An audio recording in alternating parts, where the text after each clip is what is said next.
There's a special kind of place for meta-aware films that are playing on the tropes of their respective genres.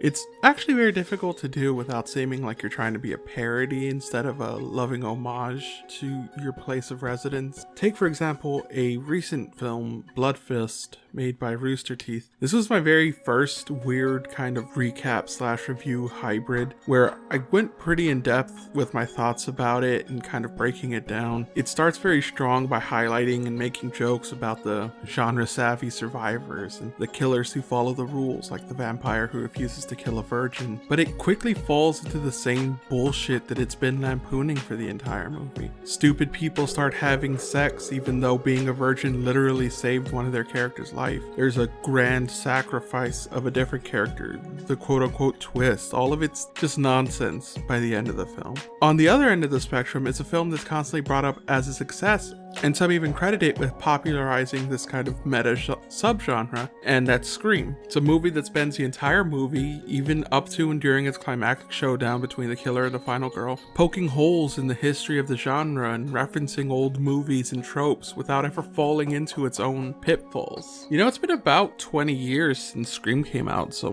maybe I'll talk about that sometime.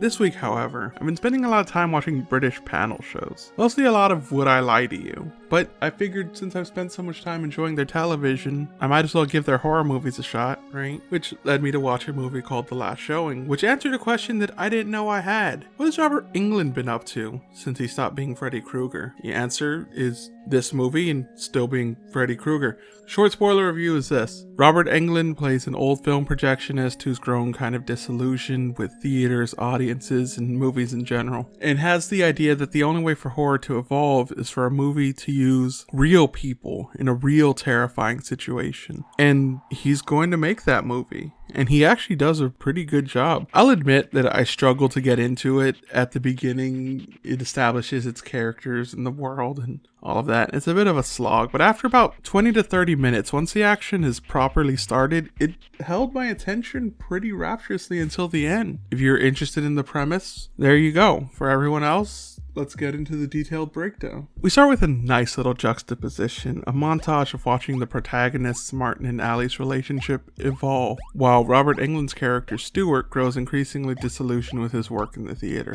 As the couple grow closer and happier, but Allie chooses to remain abstinent, Stuart becomes more and more irritated with younger, disrespectful employees and the need to be quote-unquote taught how to use simple machines like projectors and registers.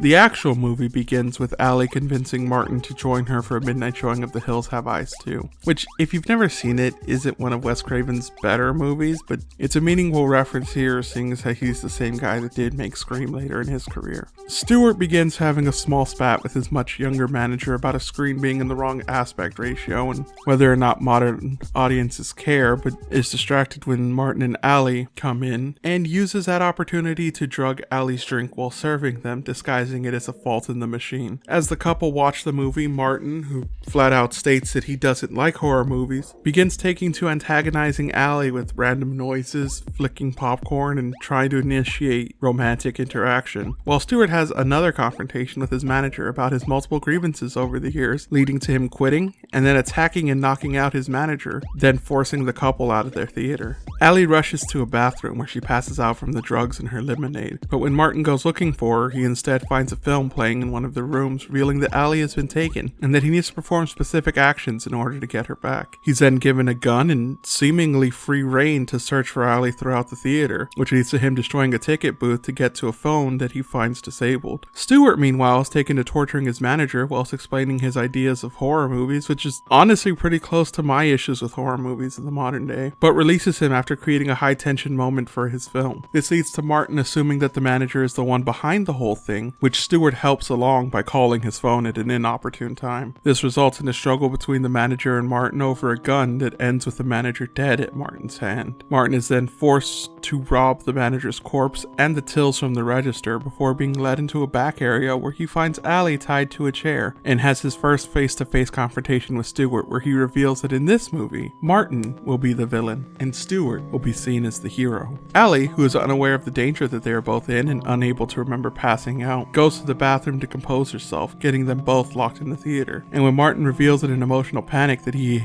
did something bad and that Allie was drugged. She flees and checks her clothing and body, which has just been changed enough by Stewart for her to believe that she had been sexually assaulted. Stewart then exacerbates the situation by using the PA system to say that he saw everything Martin did and that the police are coming to help. As Martin tries to explain himself, he's knocked out by Stewart, who then takes Allie and flees to the manager's office, where he shows her an edited version of the conflict between Martin and the manager to prove that Martin killed him and robbed him after assaulting her. Allie goes to call the police and deliver a few key phrases in order to speed up their response time until Stewart cuts the power and Martin pilfers the lift key from the manager's corpse. The lift works without power, I guess. The police arrive, forcing the final act in which Stewart pretends to be holding Martin back while actually giving him another gun as a final chance to save Allie. When Martin finally corners Stewart on the rooftop, he's killed by the police before he can stop him for good. The police comfort Allie and Stewart for their whole ordeal before one of the detectives watches the unedited footage and feels there's something off about it, which leads to a tense conversation between them before the credits start. During the mid-credits though, as Stewart appreciates his cinematic masterpiece, he is struck with a new inspiration for the ending as the film cuts to black.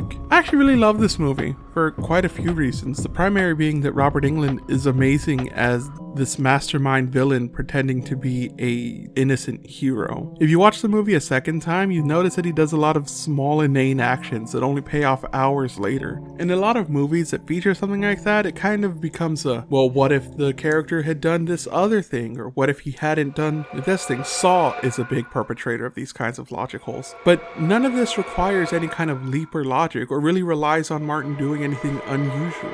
His idea is that Martin will do the sensible thing, which is what Martin almost always does, and it works out for his plan. Martin, to his own credit, does a really good job from going to asshole to reluctant hero. Like, even I found myself hoping that he'd somehow pull it out at the end. He'd get his victory over Robert Englund, but that's not the way this story goes. I saw this movie because I enjoyed the meta commentary on the state of horror, which is something I genuinely agree with. Studios and theaters, they tend to think that moviegoers, especially horror fans, have become these tasteless idiots who just want to see blood and gore and torture, always looking for that more explosive or flamboyant kill as opposed to any kind of plot or actual fear, which is one of the things that irritates me more than anything. A lot of the time, being a fan of horror is a lot like being a fan of wrestling, and that when you tell people that it's your preference, it almost draws a bit of disdain from the more snooty kinds of people.